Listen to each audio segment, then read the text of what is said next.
मुअज़्ज़ज़ सामईन इकराम,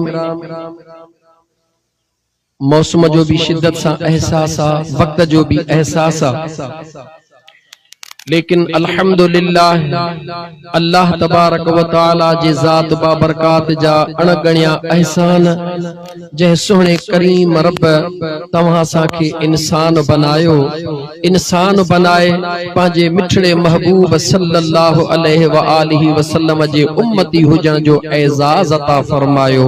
जो अल्हम्दुलिल्लाह महबूबन जो उम्मती बनाए हेड़े फितने वारे दौर जे अंदर, जह दौर जे अंदर भा के भा जे ला टाइम कोन्हे, धीउ के माउ जे ला टाइम कोन्हे, दोस्त के दोस्त जे ला टाइम कोन्हे, तव्हां असां के अल्लाह जे ज़ात ज़ाहिरी तौर ते बेशक मरहूम मोहम्मद अनवर सां दोस्ती निभाइण जो बहानो आ, पर हकीकत इहा आहे त अल्लाह जे ज़ात जह बाने जे मथां मेहरबानी खास फरमाईंदो आ, उनखे पंहिंजे ज़िक्र वारी महफिल मुझो अल्लाह नसीब फरमाईंदो आ। जमीन जे मथां अल्लाह जे ज़िक्र जी महफिल सजाइण, जमीन जे मथां अल्लाह जे ज़िक्र वारी महफिल में वेहण ऐं उन महफिल जे असरात के, उन महफिल जे रहमत के पंहिंजे सीने में संभालण ऐं साढ़ण सब कहजे वस जी ॻाल्हि कोन्हे। खुदा जब हुस्न देता है नज़ाकत आ ही जाती है। खुदा जॾहिं कुर्ब बान्हे ते फरमाईंदो आ त अल्लाह जी ज़ात बाबरकात उन जे अंदर में एहसास पैदा फरमाईंदो आ, उन जे अंदर में मुझो करीम रब हिकड़ो पंहिंजे खौफ जो ज़रड़ो पैदा फरमाईंदो आ, उन इंसान जे अंदर में मुझो अल्लाह पंहिंजे महबूब जे मोहब्बत जो हिकड़ो ज़रड़ो पैदा फरमाईंदो आ। जीअं गर्मीअ जी निशानी पसीने में इंसान छल थी वेंदो आ, सियारे जी निशानी सीअ में इंसान ॾकंदो आ, इहे जंहिंजे न अंदर में अल्लाह जो खौफ मौजूद हूंदो आ, रसूलुल्लाह सल्लल्लाहु अलैहि व आलिहि वसल्लम जो प्यार मौजूद होंदो आ, त पो जंहिंजो न जंहिंसां ताल्लुक होंदो आ, उन जो नालो ॿुधण सां न रुगी उन जी दिल ठरी पवंदी आ, पर उन जी वाग बि मदीने वरी पवंदी आ।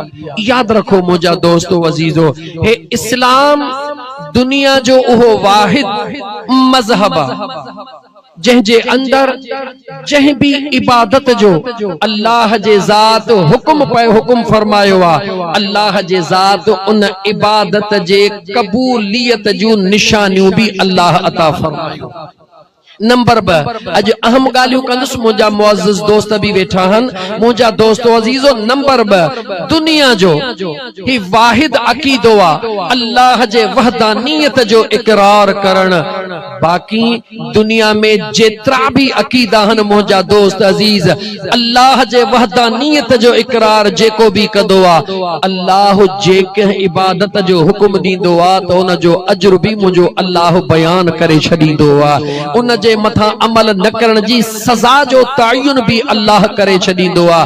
अदरवाइज बाकी जेके भी दुनिया में मुझा दोस्त अजीज अकीदा या वगैरह वगैरह हन जेके बाह जी पूजा कन था, कदे बाह उन्हनि खे इएं न चयो आ त जेकॾहिं मूंसां हीअं न कंदो त मां हीअं कंदसि। जेके गऊं जी पूजा कनि था, गऊं उन्हनि खे कॾहिं न चयो आ त अगरि मूंखे राज़ी न कंदो त मां हीअं कंदसि, लेकिन मुंहिंजे अल्लाह पंहिंजे पाक क़ुरान करीम में फरमायो आहे मुंहिंजा बान्हा, जेकॾहिं मां न अल्लाह जो रुॻी खौफ अंदर में पैदा कंदे मुंहिंजे महबूब मुस्तफ़ा सल्लल्लाहु अलैहि व आलिहि वसल्लम जी इताअत कंदे, मुंहिंजे महबूब मुस्तफ़ा जे शरीयत ते साबित कदम रहंदे, मां रब थी करे वायदो तो कयां दुनिया जी काई ताकत तुझो वार विंगो करे न सघंदी।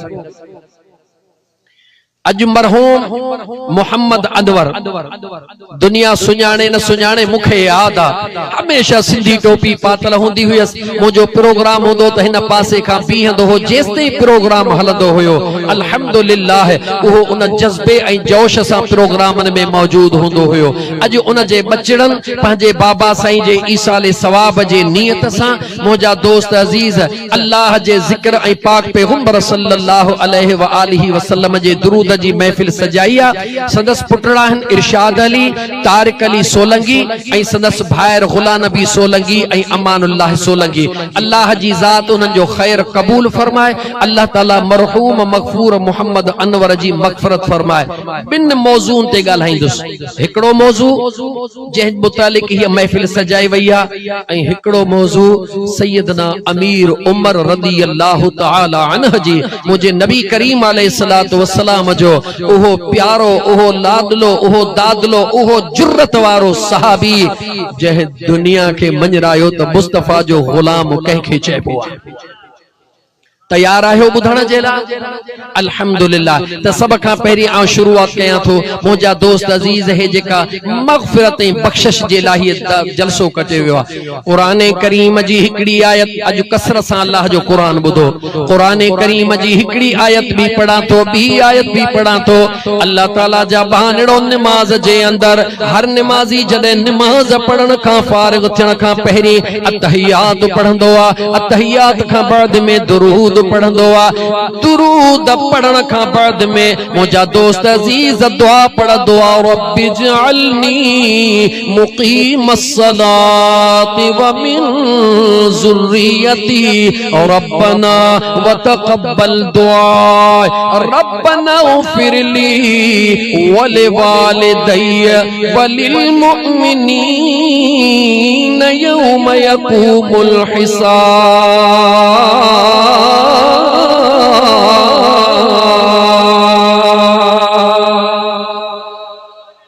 हर निमाज़ी दुआ घुरंदो आहे। तवज्जह कर मुसलमान, अल्लाह ताला क़ुरान करीम जे अंदर हुक्म ॾिनो आहे पंहिंजे लाइ बि बख़्शिश लाइ बि मां अल्लाह खां दुआ घुरो। पंहिंजे अबे अम्मा जे बख़्शिश लाइ बि मां अल्लाह खां दुआ घुरो।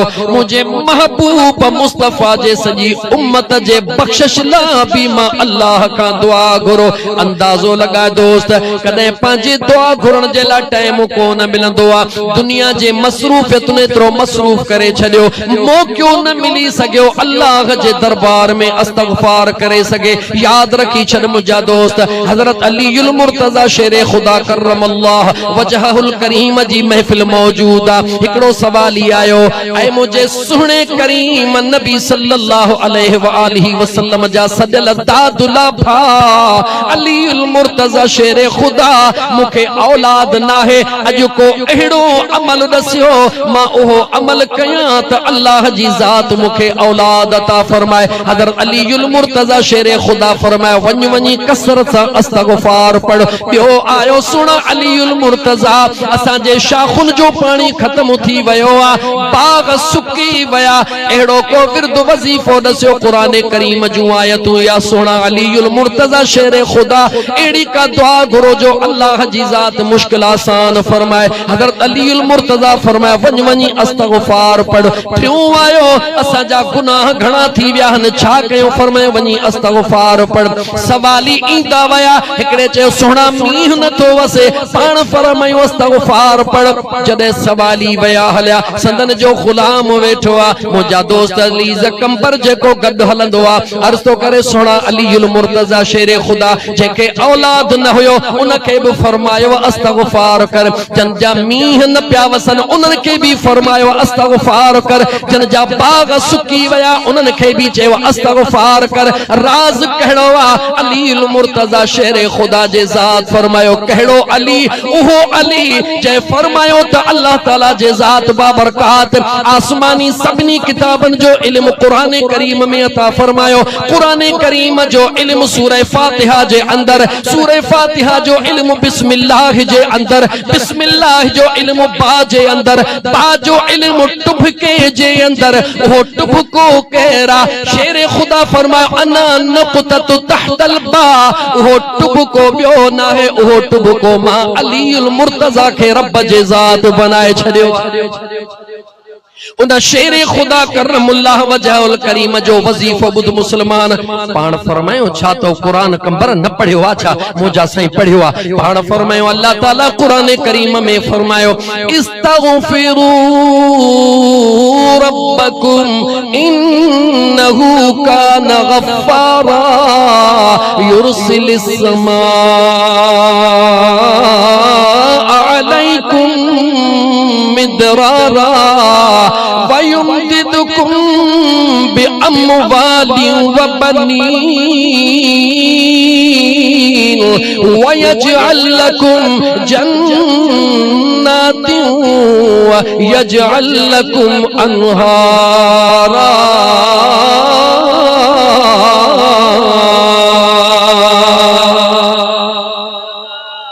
अस्तगफार कर, कसरत से अस्तगफार कर। अल्लाह ताला तुझू मिड़ई मुश्किला तू आसान फरमाए छदींदो। औलाद न थई अस्तगफार कर, रब तोखे औलाद अता फरमाइंदो। दौलत दुनिया न थई अस्तगफार कर, अल्लाह तोखे माली मदद फरमाइंदो। जेकॾहिं तुझे बागन में का बीमारी लगी या सुकी वियाहन अस्तगफार कर, अल्लाह तुझे बागन के आबाद करे छदींदो।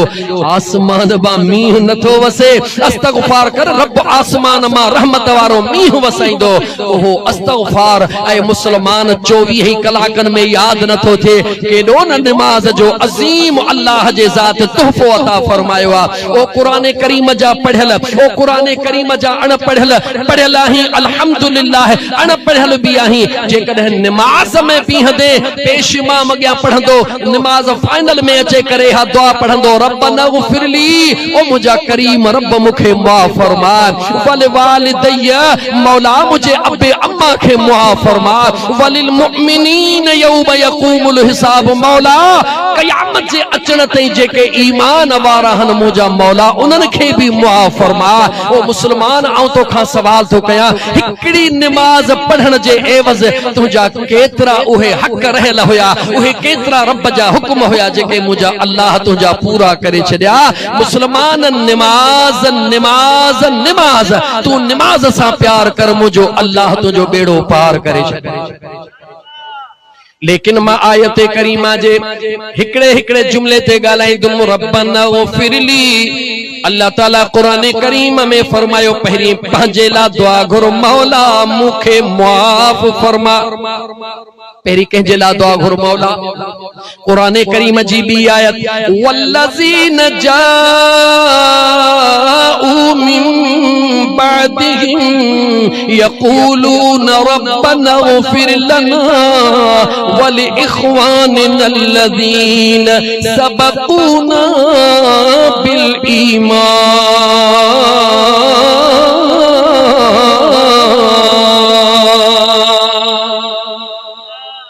मुझे करीम रब फरमायो तो जेके न तव्हांजा रिश्तेदार, तव्हांजा अजीज व अकारब, तव्हांजा मुसलमान भाइर दुनिया छॾे विया हन, ओ दुनिया में रहण वारो उन्हनि जे बख़्शिश ला मां अल्लाह खां दुआऊं घुरंदा कयो। लेकिन पहिरीं अल्लाह फरमातो, रब्बना ग़फिर लना, दुआ घुर मौला मूंखे मुआफ़ फरमा। इन हिकड़े जुमले ते मां बार बार ज़ोर ॾींदुसि, मौला मूंखे मुआफ़ फरमा। ॿी आयत में बि रब्बना ग़फिरली, मौला मूंखे मुआफ़ फरमा। पो मुझे भाइरन के, पो मुझे अब्बे अम्मा के, पो मोमिनन के केर तो हुकुम करे? चो रब्बुल आलमीन तो हुकुम करे। केर तो हुकुम करे? ॻाल्हायो, केर तो हुकुम करे? अल्लाह तो फरमाए, ओ बेकदर, ओ अल्लाह जे ज़ात खां गाफिल रहण वारा, ओ अल्लाह जे अज़ाब खां न डिॼण वारा, तोखे अंदाज़ो ई कोन्हे त मुंहिंजो बेनियाज़ रब, मुंहिंजो बेनियाज़ रब रहीम भी आहे, करीम भी आहे, मेहरबान भी आहे। लेकिन मुझे अल्लाह जो अमर केतिरो आ, मुझे अल्लाह जी बेनियाज़ी केतिरी आ। अज़ीज़ा ने मन मुझे अल्लाह जे ज़ात फरमायो, पहिरीं पंहिंजे ला दुआ घुरंदो कर। सवली सिंधीअ में समझाया, जेकॾहिं तुंहिंजे जिस्म जे मथां मिट्टी लॻल आ, पाणी तोखे साफ़ खपंदो या मिट्टीअ वारो खपंदो? जवाब ॾियो, ॻाल्हाईंदा अचो। कपड़ा तव्हांजा मेरा लॻा पिया आहिनि, उन मेरनि कपड़नि खे धोअण जे लाइ तव्हांखे पाणीअ साफ़ जी ज़रूरत आ या मेरे पाणीअ जी ज़रूरत आ? जल्दी में ॿुधायो। जेकॾहिं भला कपड़ो तो मेरो आ, लेकिन जंहिं कपड़े सां पाणी सां धोआ तो उहो बि गप में भरियो पियो आ। कपड़ा साफ़ थींदा या अञा गंदा थींदा? कोन ॻाल्हायो ॻाल्हायो त मां अॻिते वधां। कपड़ा साफ़ थींदा या अञा गंदा थींदा? छो गंदा थींदा? तो त धोअण पे चाहियो।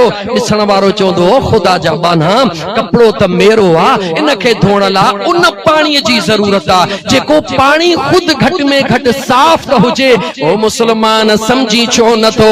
ओ पंहिंजे पीउ जे लाइ दुआऊं घुरण वारा, ओ पंहिंजे भाउ लाइ दुआ घुरण वारा, ओ हुज़ूर जे उम्मत लाइ दुआ घुरण वारा, जो अल्लाह तोखे हुक्म करे रहियो आहे। ओ मुंहिंजा बाना पहिरीं पंहिंजे पाण खे मां रब खां बख़्शिरा। जेॾी महिल मां अल्लाह तोखे मुआफ़ करे छॾियो पोइ ज़ुबान तुंहिंजी हलंदी वेंदी, तुंहिंजो रब तुंहिंजूं दुआऊं क़बूल कंदो वेंदो। अल्लाह जे नेक सालिहन खां दुआ छो घुराईंदा आहियूं? इन जे लाइ घुराईंदा आहियूं त मां गुनाहगार हां, मुंहिंजी दुआ क़बूल थिए अलाए न थिए। हे अल्लाह जो नेक बानो आहे। कॾहिं कॾहिं वाट वेंदे, कॾहिं कॾहिं वाट वेंदे मुसाफ़िर खां बि दुआ घुराईंदो कर। तोखे अंदाज़ो ई कोन्हे को त कॾहिं कॾहिं वाट वेंदो जेको मुसाफ़िर आहे उन जे मथां केॾी महिरबानी आहे। हज़रत मुस्लिम बिन अमर अल्लाह ताला जो नेक सालिह बानड़ो आहे, पाण फरमाइनि था दिल में ख्याल आयो, दिल में ख्याल आयो त जिंदगी खां बाद में जेके मामलात हन उन्हनि जे लाइ का ॼाण हासिल कयां। पाण फरमाइनि था त हिकिड़े शहर जे कब्रिस्तान में वयुसि, मालूम कयुमि को अहिड़ो कबरुनि खोटण वारो मिले जंहिं सॼी जिंदगी कबरूं खोटियूं हुजनि। ख़बर पई त फलाणे मुक़ाम में हिकिड़ो कुराड़ो वेठो आहे जेको जवानीअ खां वठी कबरूं खोटींदो रहंदो आहे। हाणे पीरी थी वई आहे मगर उन जो कम अज भी कबरूं खोटणा जिंदगी जो गाडो हुनजे इन कारोबार ते हली रहियो आहे, इन मजदूरी ते हली रहियो आहे। हज़रत मुस्लिम बिन अमर से फरमाइन था उन मुकाम जो रुख कयुम, वञा त वाके सफेद रीश सां हिकिड़ो कुराड़ो वेठो आहे, वण जी छाम में पंहिंजो पसीनो उघी रहियो आहे। तोखे ख़बर ई कान्हे का ओ पसीनो वहाए रिज़्क़ कमाइण वारा, हथन में लिफूं रखी कोडर वहाइण वारा, तोखे अंदाज़ो न आहे त मुंहिंजे ख़ुदा ऐं मुस्तफ़ा वटि जेको हलाल जी रोज़ी कमाइण लाइ पसीनो वहाईंदो आहे, जेको हलाल जी रोज़ी कमाइण लाइ मेहनत करे हथन में लिफूं विझंदो आहे, मुंहिंजो मुस्तफ़ा उन जे हथड़नि खे चुमियूं ॾियणु फरमाईंदो आहे। हलाल जी रोज़ी कमा, याद रखी छड़ मुसलमान, कुछ भी कोन मिलंदी हराम में। हिकड़े मिंट जे लाइ तसव्वुर कर ओ रुश्वत खाइण वारा, हिकड़े मिंट जे लाइ तसव्वुर कर ओ इन जो हक तबाह करण वारा।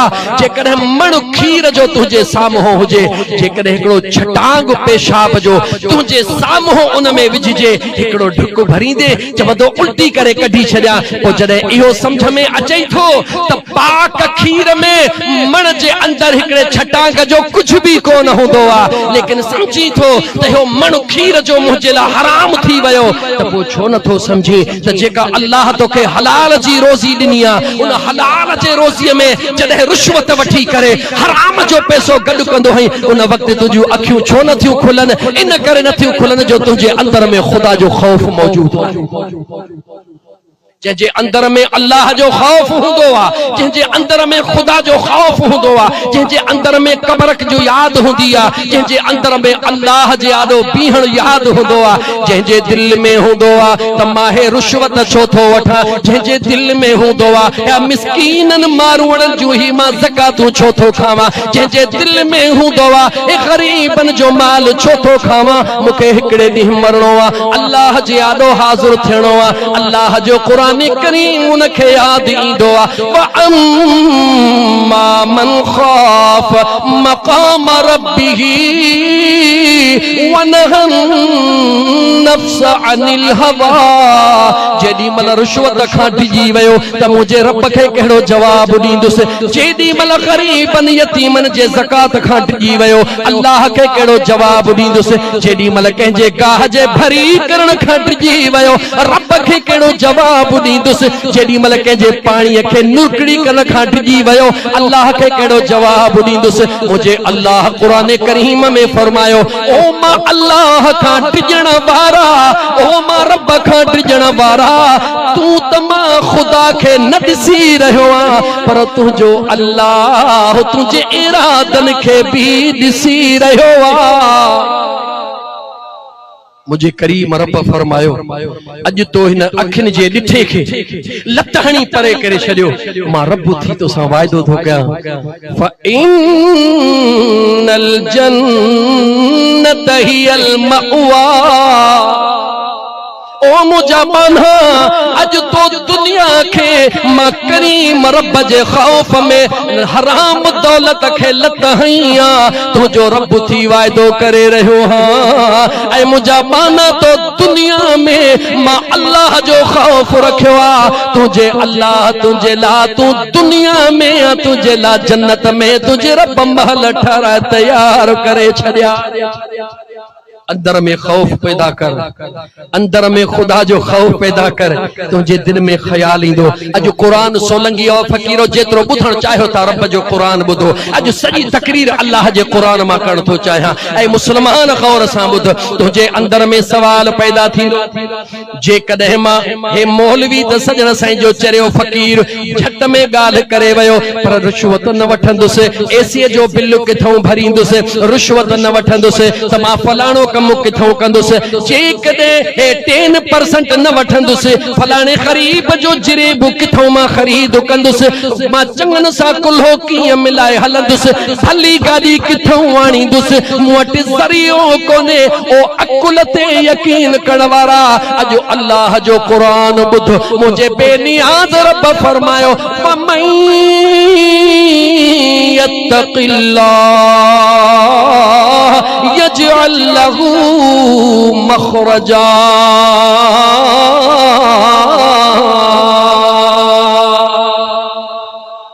मुझो अल्लाह फरमाए तो मुखा डिजी त ॾिस मुझो रब फरमाए तो मुखा डिजी त ॾिस पंहिंजे अंदर में मां रब जो खौफ रखी त ॾिस तू छो थो चवी त मां किथों आणींदुसि रिज़्क रोज़ी तुंहिंजे हवाले नाहे रिज़्क रोज़ी उन रब कायनात जे हवाले आहे। मुझो बेनियाज रब थो फरमाए तू मां अल्लाह जो खौफ दिल में रखो मां अल्लाह तुझे ला वाटू पाणे खोली दो वींदुस ओ मुझा मौला वाटू त खोलण जो हुक्म बुधम पर मूं वटि दुकान कोने किथों ज़रियो ठंदो ज़मीन काने किथों इनकम ईंदी हार पे जी ताकत काने का किथों मुखे हिस्सो मिलंदो। मुझे अल्लाह फरमायो व यरज़ुक़हु मिन हैसु ला यहतसिब। ओ दुनिया जे मथा यकीन करण वारा तुझो रब तो फरमाए तू मां अल्लाह जो खौफ रख तुझो अल्लाह एडो ताकतवर अहिड़ा दर खोलींदो जो तुझे कदे वहम ऐं गुमान में भी कोन आया हूंदा। अकुल सां न हला अकुल सां दुनिया खे हलाइबो आ। कुदरत जे कानून तुझे अकुल जो मोहताज ना है कुदरत जो कानून तुझे सोच जो मोहताज ना है कुदरत जो कानून तुझे थ्योरी जो मोहताज ना है। अल्लाह जो कानून पंहिंजो अल्लाह ओहो आ जेको अल्लाह खालिक कुल शै तुझो भी पैदा कंदड़ा त मुझो भी पैदा कंदड़ा। वक्त इंतहाई महदूद आ मौजू किथे सैयदना अमीर उमर सोने जो रहजी न वने मां यकदम अगते वधा। अल्लाह ताला जे ज़ात बाबरकात खुदा जे पाक कलाम मुक़द्दस मां बचार आयतूं अञा पढ़ा मां तोखे ॿुधाइण थो चाहियां मुंहिंजा दोस्त अज़ीज़ त मुंहिंजो बेनियाज़ रब मुंहिंजो सुहिणो करीम रब पंहिंजे पाक कलाम मुक़द्दस जे अंदर तोखे प्यार में भी समझाए रहियो आहे पर मुंहिंजो अल्लाह पंहिंजे कुदरत जो दाबो भी तोखे क़ुरान में ॿुधाए रहियो आहे। तू इहो न सोचजा त मुझो अल्लाह पंहिंजे कुदरत जो दाबो कुरान करीम में न ॿुधायो आहे। पहिरीं मुझे अल्लाह तोखे फरमायो अफहसिबतुम अन्नमा खलक़नाकुम अबसा। मुझो रब तो फरमा इहो गुमान भी न कजा इहा सोच भी न कजा इरादो भी न कजा मां इएं ही दुनिया में आयो हां मुझे अचण जो कोई मकसद कोने को मां पाणे ही आयो हां पाणे ही रहंदुसि। अल्लाह जे ज़ात फरमायो व अन्नकुम इलैना ला तुरजऊन। तू इहो न सोचजा त मां अजायो हां न तोखे अजायो पैदा कयो वयो आहे न वरी तोखे हमेशा रहण ला मोकिलियो वयो आहे। मेहमान हई मुसाफिर हई दुनिया के अंदर चाही जवाब दियो। इंसान चाहे जेतरा वेठा आयो, चाहो मेहमान आयो, चाहो गालायो, चाहो मुसाफिर आयो। मुसाफिर जो कम केड़ो आ? आऊं तव्हां खां सवाल तो पूछां, जेकॾहिं भिरिया सिटीअ जे ॿाहिरों मुंहिंजा दोस्त अज़ीज़ को मुसाफिर खानो ठहियल हुजे, उन जो मक़सद छाहे त मुसाफिर घड़ी खन इंतजार कंदो आ। केर इंतजार कंदो आ? जेको पंहिंजे मंज़िल जे तरफ़ रवानो थियण वारो हूंदो आ। मुसाफिर खानो त मुंहिंजा दोस्त घड़ी पल जे इंतजार वारो हूंदो आ। मकसद इंसान जी मंजिल होंदी आ। रब चवे तो ये दुनिया मुसाफिर खानो आ, तुझी मंजिल तुझे करीम रब वट मौजूद आ। तुझी मंजिल काथे आ? तुझे अल्लाह वट मौजूद आ। तू पाण ही दुनिया में ना आयो आ, तोखे पाण ही दुनिया में ना। हा जेडी मल ना मौत मथो ईंदो, अल्लाह अल्लाह रब जो कुरान करीम बुध, जेडी मल हजरत इज़राइल सुनो तुझे मथा ईंदो ऐं उन जो अजीब रूप ताब तुझे मथो ईंदो। चो त मुंहिंजा दोस्त अज़ीज, जॾहिं ईमान वारे जे मथा हजरत इज़राइल ईंदो आ त ईमान वारे जी ईद थींदी आ। कियां ॿुधायां रब जो कुरान तोखे? जॾहिं ईमान वारे जे मथा मौत जी घड़ी ईंदी आ, उन लाइ ईद जी घड़ी हूंदी आ। पर जॾहिं पलीत जे मथा मौत जी घड़ी ईंदी आ, हू ईअं महसूस कंदो आ त उन जे मथा दुनिया जो मिड़ई अज़ाब कड़कण वारो आ। जेको न मरण वक्त मुंह खराब करे चीखे उनजे जिस्म जो हुलियो तब्दील थी वने, हुकुम आ त उन वक्त उनके इए न चओ त कलमो पढ़। उनके चवणो नाहे, बल्कि उनजे भर में वडे आवाज सां कलमे जो विर्द कंदा रहो त अल्लाह जी ज़ात जे हुनके तौफीक दींदो त तव्हां जो आवाज त ॿुधी रहियो आ, तव्हां जे आवाज जे पोयां हू कलमो पढ़े त रब उन जा साथी सौला करे छॾे। हज़रत बिलाल हबशी मुझे मदीने वारे मीर जो दीवानो आ, मुझे हुजूर जो परवानो आ। तमे आखिर जदे आखिरी घड़ी मथो आई आ, इज़राइल अचे मथो मैसेज खणी पहुतो आ, अल्लाह जो हुक्म खणी अचे पहुतो आ। घरवारा ॾिसी, घरवारी ॾिसी, ॿिया घरवारा ॾिसी चवंदा हाय बिलाल, हाय बिलाल। हज़रत बिलाल अखियूं खोले चवे तो खबरदार थियो। हाय तॾहिं चइबो आ, हाय तॾहिं चइबो आ जॾहिं का मुसीबत कड़कंदी आ। हाय तॾहिं चइबो आ जॾहिं मुश्किल घड़ी ईंदी आ। बिलाल जे मथा काई मुश्किल नाहे, तव्हां सब्र करे शुक्र कयो। बिलाल कुछ लम्हन में पंहिंजे महबूब मुस्तफा जो दीदार करण वारो आ। मोमिन जे मथा मौत ईंदो आ त उन जे लाइ मौत भी अल्लाह जो कुर्ब साबित थींदो आ। ऐं याद रख मुसलमान, मौत भी अल्लाह जी हिक नेमत थी, याद रखी छॾ। मौत भी अल्लाह जी हिक नेमत आ। टियों दफ़ो थो दोहरायां, जीअं न जिंदगी अल्लाह जी ॾिनल हिक नेमत आ, ईअं मौत भी अल्लाह जी ॾिनल नेमत आ। हिकिड़े मिंट लाइ सोच, खरबपति हुजे मौत न अचेसि ऐं ईअं पियो हुजे, घर वारा बेज़ार थींदा या न थींदा? जवाब ॾियो मुसलमानो, घर वारा बेज़ार थींदा या न थींदा? नेठ तंग थी करे पहिरीं ख़त्मा पढ़ाईंदा, दुआऊं घुराईंदा, अल्लाह सेहत दे, सेहत दे, सेहत दे। जेॾी महिल थकिजी पिया, मौली साहब अचो को यासीन जो विर्द कयो, बा ख़ैर ताहे, अल्लाह से हाणे साथी सौला करेस, अल्लाह से साथी सौला करेस। ऐ मुसलमान, जी जिंदगी अल्लाह जी ॾिनल हिक नेमत आ, ये मौत भी अल्लाह जी ॾिनल हिक नेमत आ। खुदा खां दुआ घुर त शल जिंदगी भी खैर जी गुज़रे त मौत भी खैर वारो अचे वञे।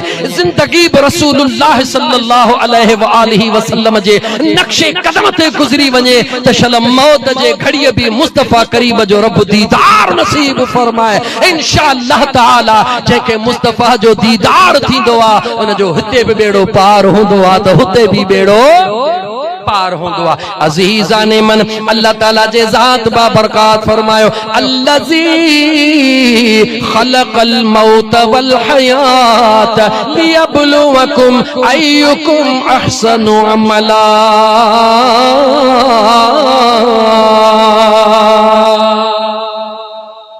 स्पीड घणी तेज कई थम पर वक्त साथ घट थो दे। अल्लाह फरमायो मौत खे भी तुझे रब पैदा फरमायो आ, जिंदगी खे भी तुझे रब पैदा फरमायो आ। तो रब तोखे छा थो बुधाइण चाहे?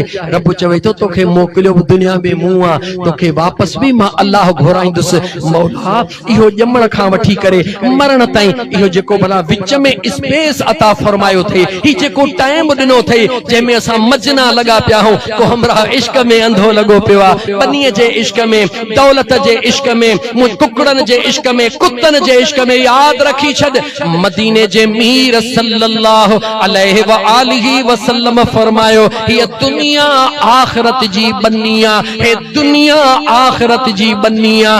बहराड़ी वारो जवाब दियो जेको कमर सारियूं काहे रहियो आ, इहो दियो ख़बर सारियूं खणंदो या कणक जो अन्न खणंदो? जवाब दियो छा खणंदो? जंहिं कमंदु पोखियो आ उहो कमंदु खणंदो या जोर जो अन्न खणंदो? हिकिड़ो ई जवाब मिलियो, बनीअ में जेको पोखिबो आ उन जो ई सिलो ज़मीन अता फरमाईंदी आ। मुझे मदीने जे मीर फरमायो हीअ ज़िंदगी आखिरत जी खेती आ, बनी आ। हिन बनीअ में जेको पोखींदे उहो ई मिलंदुई। गाल समझ में अचई या न अचई? तेज तो पियो ॻाल्हायां, अल्लाह करे मन तुझे समझ में अची वञे। हिन ज़मीन में सारियूं पोखियूं थई त कणक न मिलंदी, त हिन ज़िंदगीअ वारी ज़मीन में कुकड़न जो शौक़ कंदे, मरण खां पोइ कुकड़न सां गॾु कबूतरन जो शौक़ कंदे, मरण खां पोइ कबूतरन सां गॾु जेकॾहिं कुत्तन बिल्लन जो शौक़ कंदे, मरण खां पोइ कुत्तन बिल्लन सां गॾु जेकॾहिं सॼो ॾींहुं मुंहिंजा दोस्त पंहिंजे मुंहं खे रुगी सिंगारण जो शौक़ कंदे, पंहिंजे मुंहं जे सिंगार सां गॾु, पर जेकॾहिं 24 कलाक पंहिंजे दिल में मुझे अल्लाह जे ज़िक्र खे जाइ ॾींदे, रसूलुल्लाह जे शरीयत ऐं सुन्नत ते ज़िंदगी गुज़ारींदे, क़ब्र में तुंहिंजो पेर पो पवंदो, आसानी मुंहिंजो रब अॻे ई पैदा करे छॾींदो। गाल रहिजी न वञे। हज़रत मुस्लिम बिन अमर जी गाल पे कयम, याद आ? विसरी त न वई? मुस्लिम बिन अमर आयो, उन कब्रूं खोटण वारे खे चई जिंदगी कीअं पई गुज़रे? चई अल्हम्दुलिल्लाह खैर जी गुज़रे पई। चई अॼु हिकिड़ो सवाल खणी आयो हां। पुछण लॻो गोरख साईं कहिड़ो?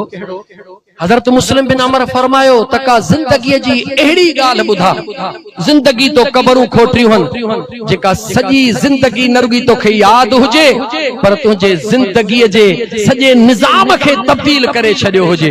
रोई थो ॾे गोरख, अदा ॻाल्हायो छा खपे तव्हांखे? जेको खपे ॿुधायो, जेकर न त पोइ ॻाल्हाईंदो मां बस कंदुमि, ख़बर आहे तव्हांखे मुंहिंजी। सल्लल्लाहु अलैहि या रसूल अल्लाह वसल्लम अलैका या हबीब अल्लाह। हज़रत मुस्लिम बिन अमर जियादो रोई जवाब थो दे, मुंहिंजा साईं जिंदगी गुज़रिया रोज़ सरासरी 3 कबरूं खोटींदो हां, 3 कबरूं तैयार करे हिन वण जे हेठों वेहंदो हां। हे वण बि मुंहिंजे ज़िंदगीअ जो साथी आ। पोइ जेका पहिरीं कबर खोटींदो हां, जेको पहिरीं मैयत ईंदो आ उन खे ॾींदो हां, 2 नंबर वारी 2 नंबर वारे खे, 3 नंबर वारी 3 नंबर वारे खे। अगर तादाद वधी वेंदो आ त कंहिं ॿिए जी मदद वठंदो हां। पाण फरमायो छा ॾिठी? चईं हिकिड़े ॾींहुं 3 कबरूं ठाहे तैयार कयम। घणियूं कबरूं ठाहे तैयार कयम? कबर याद थई मुसलमान? याद थई? कॾहिं मुकाम खां भुलिजी लंघियो आई?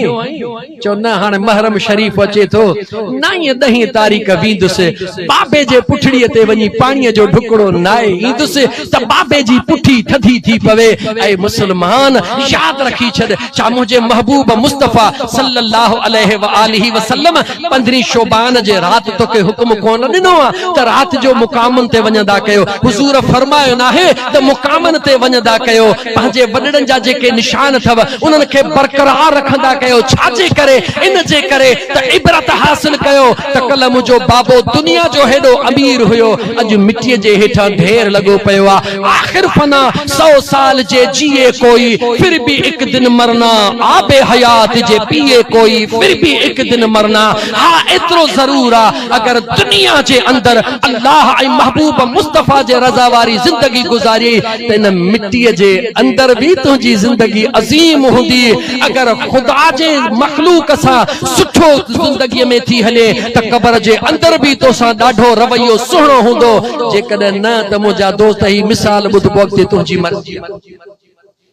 हज़रत मुस्लिम बिन अमर फरमा हिकड़ी कब्र तैयार बी तैयार टी तैयार इंतजार में छो त मुंहिंजी रोजी हुई ॾिठ में जनाज़ो पियो अचे 8 माण्हू जनाज़े सां गॾु घणा गालायो घणा 8 माण्हू जनाज़े सां 4 कुल्हे कांधी 4 नंबर वार कुल्हो ॾींदा था अचन फ़क़त 8 माण्हू जे वक्त में उहे अञा मुकाम खां ॿाहिर जगह ते नमाज़ जनाज़ा अदा पिया कनि हज़रत मुस्लिम बिन अमर फरमाइन था त गोरख चयो अल्लाह जे कुदरत जो निज़ाम ॾिठम अर्श खां ॾिठम हिकिड़ो अजीब क़िस्म जो घोड़े नुमा को जानवर आ जेके ॿिन ते 2 माण्हू चढ़ी आया हिकड़ी कब्र जेका पहिरे खोटे में उन जे मथों अचे बीठा हिकड़ो सजे पासे बीठो हिकड़ो खब्बे पासे बीठो खब्बे पासे वारो सजे पासे वारे के चे तो त लिख चवे तो साईं छा लिखा चवे तो लिख त हिन कब्र वारे जी कब्र 20 गज हेडहू मोकरी 20 गज हेडहू मोकरी 20 हेडहू मोकरी 20 हेडहू मोकरी चे तो मुंजा साईं मंजर ॾिठम ओहो ई 2 ॼणा वरी फरिश्ता ॿी कब्र आया चवे तो लिखो चवे छा लिखा चवे तो लिखो त जेस ताईं हिन जी निकाह पवंदी अल्लाह तेसी हिन जी कब्र के कुशादो करे छडियो आ वरी जडे 3 कब्र ते आया चवे तो लिखो चवे तो सही छा लिखा 2 आंगुरियूं मथे करे तो चवे जेको अशहद आंगुर ऐं आंगूठे जे विच में नंढड़ो ही हिस्सो मौजूद आ लिखो त हिन कब्र के एतिरो सोढ़ो कयो वयो आ चवे तो हज़रत मुस्लिम बिन अमर ये चई गोरख रोई दिनो अजो अजीब मंजर रब जो दिसी रहो हां जडे पहरी कब्र जो इंतजार कयम 8 माण्हू गड होजन जडे कब्र के मुजा दोस्त अजीज नमाज़े जनाजा पढ़ी आया दफन करण लगा हिकड़ो माण्हू मुखे कब्र जो मुआवज़ो देण लगो फरमाए तो गोरख तो पुछो मान त दियो खबर ही केरा जे जे जनाजे में सिर्फ 8 माण्हू उन्हनि जवाब ॾिनो त हे मजदूर आ हारी माण्हू हो सॼी जिंदगी वेचारो मजदूरी करे पेट पालींदो हो अदा गरीब जो केर आ अल्लाह का सवा हज़रत मुस्लिम बिन अमर फरमाइन था गोरख इए चई उहे पैसा वापस कया उन्हनि के चवण लगो ओ कुल्हे कांधी थियण वारो तव्हां के लख लख मुबारका जेको तव्हां जे नजर में गरीब अची रहो आ मां हिन अखियुनि सां ॾिठो आ इन कननि सां ॿुधो आ अञा कब्र में कोन पुॻो आ त मुंहिंजे रब उन जी कब्र अॻे ई कुशादी करे छॾी आ हज़रत मुस्लिम बिन अमर फरमाइन था त गोरख रोअण शुरू कयो अर्ज़ तो करे साईं बी कब्र जो इंतजार कयो ॾिठम त सिर्फ 4 माण्हू 8 बि न सिर्फ 4 माण्हू कुल्हड़ो ॾयो अचन था पिया हैरत में पइजी वयसि छो त उन कब्र जे मथों फरिश्ता हिक ॿिए खे चई रहिया हुया जेसी नज़र पवे तेसी कब्र कुशादी लिखी वञे हज़रत मुस्लिम बिन अमर फरमाइन था गोरख ज़ारो कतार रोई दिनो उन 4 माण्हुनि कांधिन जॾहिं उन मैयत खे दफन कयो उन जे कब्र जो मुआविज़ो ॾियण लगा उन गोरख मुआविज़े वठण वारे खे चयो मूंखे मुआविज़ो बाद में ॾे पहिरीं मूंखे ॿुधाए त ही मैयत केरा जंहिंसां 4 माण्हू गॾु हल त उन जवाब ॾिनो ऐ कब्र खोटण वारा गोरख असां सुञाणूं नथा था त केरा बाट बीतो हुयो मुसाफिर हुयो दमो परवाज थी वयुस हुजूर जो उम्मती समझी गुस्ल कराए कफन दई दफन कणाया हो ज़ारो कतार रोई चयो मान जेके दुनिया में कोई नथो सुञाणे अल्लाह जे ज़ात उन ला अगे ही कब्र के नजर जेतरो कुशादो करे छड़ियो आ अणवाकुफ जे जनाज़े में को न वींदा हो गरीब जे जनाज़े में को भले मां मौलवी हां बापा जी गाल कया तहां जी न छो त सणभो हुंदो त बहंत दींदो सणभो हुंदो त थोड़ो माल दींदो हल कब्र में मुला त तुझी भी खबर थी पवे जनाज़े के विहजारे पो थो ज़ालिम पहिरी सोचे थो त हंध केड़ो मिलंदो खट केड़ी मिलंदी ॼण नवाब जा पुट तोखे मरण जो इरादो ही कोन्हे को याद रखी छॾ मुसलमान जॾहिं मुसलमान के गुस्ल ॾियारे फकत हिकड़ो तसव्वुर करे अल्लाह जो शुक्रानो अदा करे मौला तुझा करोड़े कर्म जो अज मुझे हथन में हिम्मत ॾिनी थई मां मुस्तफा जे कह गुलाम के गुस्ल ॾियारे रहियो हां इन नियत सां त सुभाणे मुझे मथा भी आ घड़ींदी खुदा करे शर मुखे भी आशिकाने मुस्तफा गुस्ल ॾियारे नसीब थी ओ गोरख चवे तो टे जणे जो इंतजार कयम टे जो इंतजार कयम तद सा केर थो अचे जेजी कब्र हेतरी आ चवे तो इंतजार कयम खणी जो दिसा वाह वाह वडियूं वडियूं टुडियूं गाड़ियूं पयूं अचन लैंड क्रूजर प्या अचन वडा वडा भला भला मानू कहजा नाला खड़ा को नाराज न थी वने XYZ भला भला मानू शहर जा मुअज्जिजीन कतार दर कतार लगा पया ओहो गोरख चवे तो ज़ारो कतार रोहण लगुस त जो दुनिया में हेडो इस्तकबाल थी रहो आ मौला इहो केरा जे कब्र के हेतरो सोड़ो कयो वयो आ जेडी मल कांधी दफन करे बोटिया एकड़े डिठम त हे करीबी रिश्तेदार आ जेको ज्यादा रोई रहो आ बाह में हथ विधम बासे ते वठी उस गोरख हुस के जो जनाजो हो जवाब मिलियो ये फलाणे रईस जी घर वारी हुई के रही फलाणे जवाब दे के रही फलाणे ऐ गरीब शुक्र कर खुदा दौलत घणी न दिनी थई न शुक्र कर एकड़ो जुमलो जमा के बुरो लगे तो उको ही लगे सच वकुल जा अल हक व ज़हक़ल बातिल इन्नल बातिल कान ज़हूका मां तमा का तो पूछा शादी जो टाइम थींदो आ ना शादी त गरीब जे न्याणी जी भी थींदी आ गरीब जे पुट जी भी थींदी आ जवाब दियो थींदी आ अमीर जे पुट जी शादी निकाह रात 10 बजे अज 2 बजे खां वठी काथे होंदो आ जो ब्यूटी पार्लर में जवाब दियो काथे होंदो आ ब्यूटी पार्लर में रईस जी न्याणी काथे तैयार थींदी आ ब्यूटी पार्लर में 2 बजे खां वठी रात जो 11 बजे जेस ताईं तहां तैयार थे खुदा जे वास्ते जवाब दियो उन बे पहरी जी नमाज पढ़ी गालायो जवाब आ त न पढ़ी टे पहरी जी नमाज पढ़ी छोटा गालायो चो त न पढ़ी मगरब जी पढ़ी चो त न पढ़ी इशा जी पढ़ी न पढ़ी छो न पढ़ी अगर मां वुजू कंदस त मुझे मुंह जो मेकअप खत्म थी वेंदो ओ मसनूयत यकीन रखण वारा पाजी आखिरत के बर्बाद करण वारा दुनिया मिसाल दी दिया त फलाणे अमीर जी न्याणी फलाणे ब्यूटी पार्लर ता तैयार थी आई तोके खबर कान्हे का त निकाह त सुन्नत के पो पहुती आ पहिरी केतरा फर्ज खुदा जा पंहिंजे मथा वबाले अज़ाब बनाए पो पहुती आ पर मां तो खां तो पूछा गरीब जो बार निकाह जे टाइम ते पहिरी वुजू करे नमाज पढ़ी पहुंचे निकाह पढ़ंदा जवाब दे गरीब खुदा वट भलो आ या अमीर सच चओ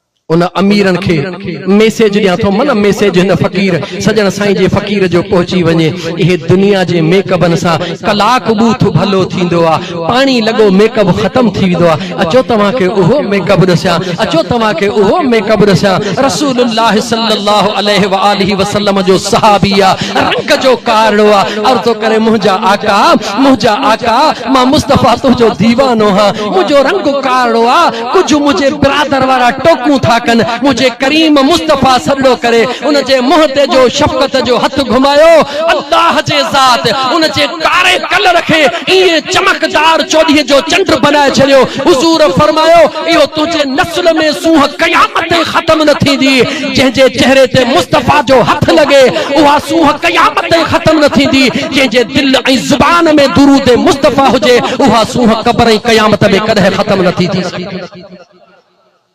अजीजाने मन बस इहा गाल ते खत्म थी मां मोटा तो पोइते हजरत अमीर उमर केर नालो वरतम जो हजरत अमीर गालायो हजरत अमीर नथा गालायो मुखे शक थो पे नथा गालायो मुखे शक थो पे खबर थव केड़ो छो त मुझे मदीने जे मीर फरमायो मुझो उमर ओहो आ जह गली साईं दोआ शैतान रस्तो छडे भजी विदो मुझो उमर ओहो आ मुझो उमर ओहो आ जदी अमीर उमर इस्लाम कबूल कयो आ जदी अमीर उमर इस्लाम कबूल कयो आ नरुगी इस्लाम कबूल कयो आ इस्लाम कबूल करे उहा जेका उघाड़ी तलवार गड खणी आयो आ उहा ही उघाड़ी तलवार खणी करे मुझे आका जे दरबार में अर्ज तो करे मुझा से अज उमर बिन खत्ताब मुस्तफा जो गुलाम बनजी चुको आ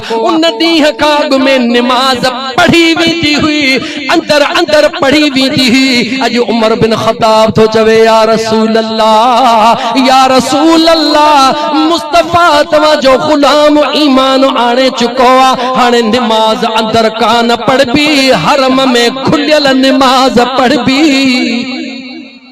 हुजूर जे दरबार में अर्ज करे हुजूर फरमाए उमर सब्र कर मुसलमानन जो तादाद थोरो आ कुफार घणा न मता मुसलमान के तकलीफ जन मुझे मुस्तफा के सब इल्म जेके अल्लाह इल्म देण वारो हुजे उन खां गुजाई कुछ भी ना है पर जे मुझो मुस्तफा या गाल न करे हा त अमीर उमर जो इहो शान बयान इए केर करे मुझे मुस्तफा जे हर हुक्म में राजा अमीर उमर उमर तलवार हा खणी निकतो आ मक्के जे हिक हिक दर रखे खड़काइंदो आ आवाज दींदो आ ओ घर मालिक अगर के पंजी जाल बेवाह करनिया निकरी चे मुझे मुस्तफा जे मुकाबले में अगर के बच्चा यतीम करना निकरी अचे बाहर जो तो उमर बिन खत्ताब अज महबूब मुस्तफा जो गुलाम बनजी चुको आ हुजूर जा दीवाना 39 मुसलमान थी चुका हुआ 40 नंबर अमीर उमर सोने जो हुयो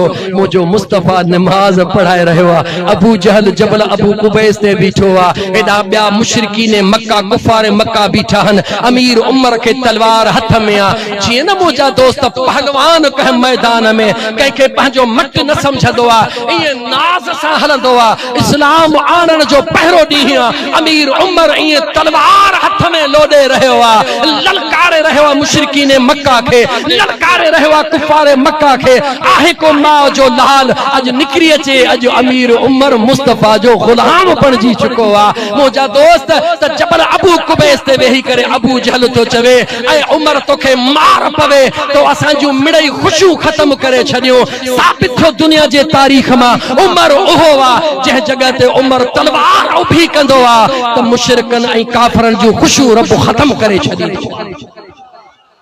अमीर उमर मुरीद मुस्तफा भी आहे तो मुराद मुस्तफा भी आहे अबू बकर मुरीद मुस्तफा उस्मान जिन्नूरैन मुरीद मुस्तफा हुजूर जा सहाबी मुरीद मुस्तफा लेकिन उमर ओहो आ जेको मुरीद मुस्तफा भी आहे तो मुराद मुस्तफा भी वक्त महदूद आयत कुरान जो जरूर पढ़ंदुस ऐ अहम मौजू बुधाइण तो चाहा जदे अमीर उमर न मुझे महबूब ते कलमो पढ़ियो नमाज ओपन शुरू थी वई रब कुरान नाज़िल फरमायो वक्त हुजे हा खोले बुधाया हा तो उमर राय दींदो हो सहाबी सब राय दींदा हुया अमीर उमर भी राय दींदो हो अमीर उमर जे राय के रब केडो कबूल कंदो हो जो रब कुरान नाज़िल फरमाइंदो हुयो अमीर उमर ऐलान कयो नमाज ओपन थी वे अल्लाह कुरान नाज़िल फरमायो या अय्युहन नबी ओ मु अल्लाह जे कुछ जो खबरों दुनिया ते पहुंचाने वाला महबूबा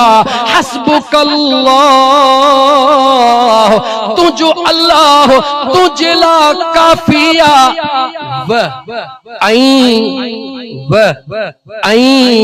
मन तबाक जन तुझी ताबेदारी कैया मिनल मुमिनीन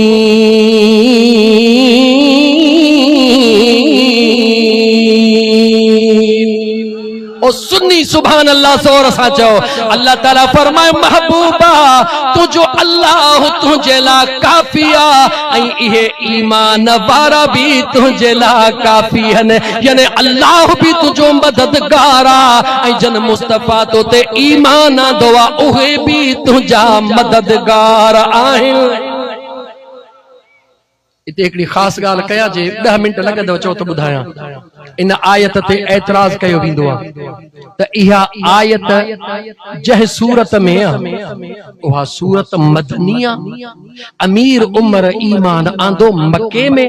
पोइ इन सजण साईं जे चरे फकीर इहा गाल कीअं कई तवज्जह ईमान आंदई मक्के में।